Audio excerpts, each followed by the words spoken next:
Hello YouTubers! It's normally about this time of year that I get quite excited, and the reason is because of the CES show in Las Vegas. I have been looking online at all of the different cameras that have been announced, because normally they bring out some really nice cameras, and as you guys know, I am a keen Pocket HD camcorder enthusiast, and I do like my Pocket HD camcorders, and I'm always on the lookout for the next best thing. When I looked at the various different models that were being announced, there was only one that really caught my interest, and that is the Kodak Playfull dual camera Zi12. Oh yes, you heard it, the Zi12.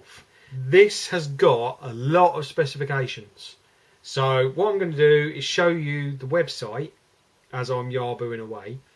Also, I'm going to put a link to the website in the description box and a link to some of David Snook's videos, because he has actually got a video where he compares the Zi8 to the Zi12, which I think is quite an interesting video. So I would say that you go and check that out. Now, I have talked to Martin about it. I sort of asked him a few questions to clarify a few things. He has said to me that once they've got the firmware sorted out, then he thinks that he might be able to send me one to review and test, which I am really, really excited about. And I can't wait, and I want it now. Give it to me now. Come on, you know you want to. Go on, give it, I'll have it. Go on, I'll have it. I'll have it now. Thanks, yeah, thanks. So I'm really, really excited about that. If and when I do get one to test, I will obviously let you guys know. And I think that the tests that I do with this camera are going to be a lot longer, or that there's going to be a lot more tests with this camera than there have been with the others, because of the fact that it's a dual camera. I think as far as comparisons are concerned, I will probably compare it to the Zi8 and the Panasonic DC1 and maybe even the Zi10, but I haven't really made my mind up. I think what I'll do is I'll sort of lay them all out so that you guys can see the three models all together, but we'll have to wait and see on that one. So what I've decided is to look at the specifications that I find the most interesting, because there are a lot. So let's have a look at the website. Okay, the specifications that caught my eye. The first one is the BSI sensor. Now, in my Samsung W200, the BSI sensor did a really good job in low light. One of the problems that I have in this bedroom is that when I'm doing these type of videos, in low light, it's a nightmare. I have to put an extra light on because the quality of the picture, it just isn't good enough. The Panasonic DC1 is probably the best camera that I've got at the moment that does a relatively okay job, but the Samsung W200 was really good because of the BSI sensor. So if this is anywhere near the same as that, then that will make it really good in low light. Plus, it's got a Xeon flash, and I think you can use the Xeon flash while you're recording. Whether it's true or not, I'm not sure. I think it is, but we'll have to, you know, once I get the unit to test, and it'll probably be a pre-production unit, then I'll be able to clarify that. But it will be good if that is the case. Next up, 1080p at 60 frames per second. How I'm going to compare this to anything, I've got no idea. The Panasonic DC1 does have a interlacing 50 or 60 frames per second. Whether that will be a good thing to compare it to, I don't know, and we'll have to wait and see. But the fact you've got 60 frames per second on 1080p, I think is quite spectacular. But it does mean it's going to be a bit file hungry, so we'll have to wait and see on that one as well. Also, you've got the 12 megapixels in the digital camera side of it. That's why it's called a dual camera. It's 12 megapixels, 9 and 6, I think. And you get a panorama mode, which I'm really excited about, because I like me panorama. Also, you've got 3200 ISO. Now, whether you'll be able to use that in the video side of it, I don't know, and that will be interesting to find out. But if it's just in the stills, that's pretty good as well. So I'm quite excited about testing that out and all. You've got a 3-inch LCD display, which I think is quite good. You've also got a self-timer in the stills part of it, which is groovy. SDHC cards, I think up to 32 gig. And it has a removable battery, which I think is really great. I mean, a lot of you have said to me about removable batteries and the fact that you sort of missed it in the previous cameras.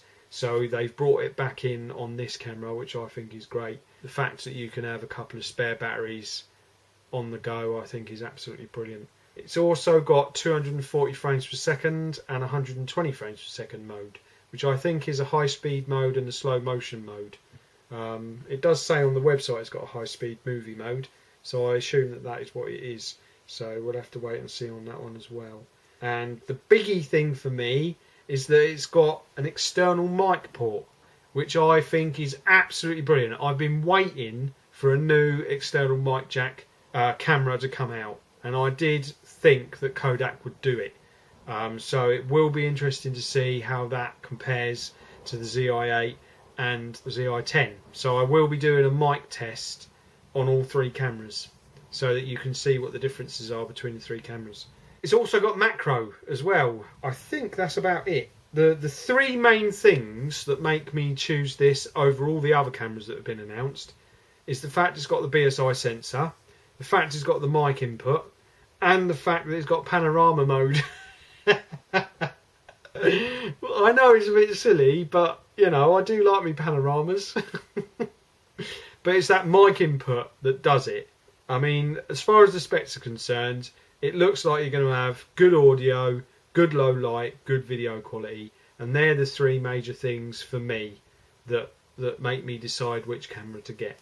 Now, as far as release and price is concerned, the release date for the UK is in April, and it will be £159.99, and in the US it will be in February, and it will be $199.95. I think I'm going to move to the US so that I can get it in February. Yeah, so there you go. That's my little sort of quick roundup of the whole thing. I just think this has the potential to be a really stonking camera, and I think that, like when the Zi8 came out, I think that the Zi12 has the potential to be even better than the Zi8 was when that first came out. I think they have done an outstanding job, and you know, from what I've seen on David Snook's videos and the specifications that I've read and what Martin has told me, this is going to be a stonking camera. And you know, I really hope that it is as good as what it says it is going to be. So I think if there was only one thing I could change about it, it would be putting a little LCD display on the front so you can see what you're recording. But having said that, for the type of video that I do, sticking a mirror behind to record is not a problem for me, and it's not a deal breaker. So, you know, as far as I'm concerned, it's not a biggie. The fact of the mic input and the BSI sensor and all that sort of stuff, I'm really excited. And I can't wait to get hold of it. Oh yes. So there you go. As far as the other cameras are concerned from the other companies, I might do a video to show you guys what's going to be available. I'm sort of waiting until the CIS show is over so that I can get all of the specs from the various different companies and put it all together and stick it in a video. When I'll be doing that, I don't know. Obviously, I'll let you guys know if and when I get hold of the Zi12. Like I say, it's probably not going to be for a couple of weeks yet, because obviously they've got to finalise it and finish off doing it, and it will be a pre-production model that I get, so it will be interesting to see how that fares. So I am quite excited, as you may have noticed, and I can't wait. So there you go. I thought you guys would be interested in it. Definitely go and check out the Kodak website, and definitely check out David Snook's videos, because I think it is a camera worth looking at. And if you're someone like me that does a lot of vlogging and uses video cameras a lot for your YouTube channel, then this is definitely a camera to look at, because I think it sort of covers all the bases really. That's enough from me. I shall let you guys know if anything changes or what happens next. Hope you're having a good day, and I'll do some more later on. Okay, bye bye for now.